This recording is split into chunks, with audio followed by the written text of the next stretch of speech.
I wish more had happened already. The waiting is one of the hardest parts. A year has passed since Lillian Vanasse died in a Hanna, Alberta hospital. Her husband alleges that Lillian, an Indigenous woman, was not given proper care and died due to racism and stereotyping. 12 months later, he is still fighting for justice. While he waits for the medical examiner's final report on her cause of death, 2 nurses who took part in her care will face a hearing tribunal in 2022 by the College and Association of Registered Nurses of Alberta. When I met her, I fall in love at first sight. That's what I had. Corey Ashley describes his wife Lillian as a generous soul who gave to those who had nothing and always stepped up to help others in need. She had the most beautiful eyes.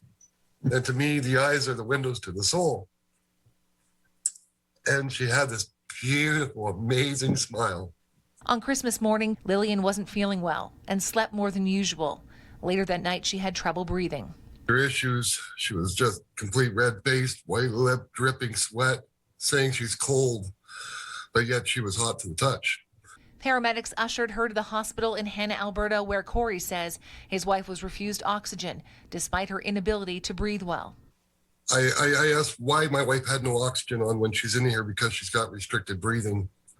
I was told they're waiting for the lab technician to show up to do some tests and they're waiting for the doctor.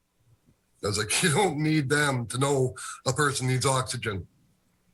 Vanasse was using methadone to manage abdominal pain, which had become worse that week. She had increased her daily dosage the night before. Corey feels Vanasse's lack of care was based on stereotypes. Racism, hatred, systemic racism, profiling, clinical bias. Corey filed complaints with the College and Association of Registered Nurses of Alberta. Following its investigation, the complaints director referred the matter to a tribunal. That's going to take place this September for 2 of the nurses involved. It will determine whether or not their conduct was professional. According to its website, a hearing takes place if there is enough evidence for a tribunal to reasonably conclude that the investigated nurse engaged in unprofessional conduct.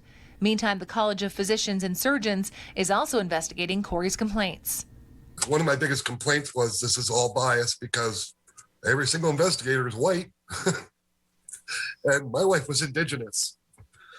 College Physicians and Surgeons brought in an Indigenous investigator to work with the white investigator. So there's 2 of them working together on it.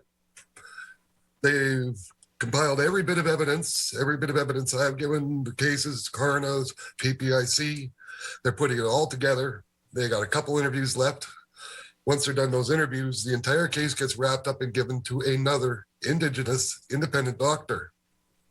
He has 8 weeks to go over that file and make his decisions. The RCMP's investigation into the Hanna Hospital is still ongoing, and Corey expects the medical examiner's report into her cause of death to come through sometime soon.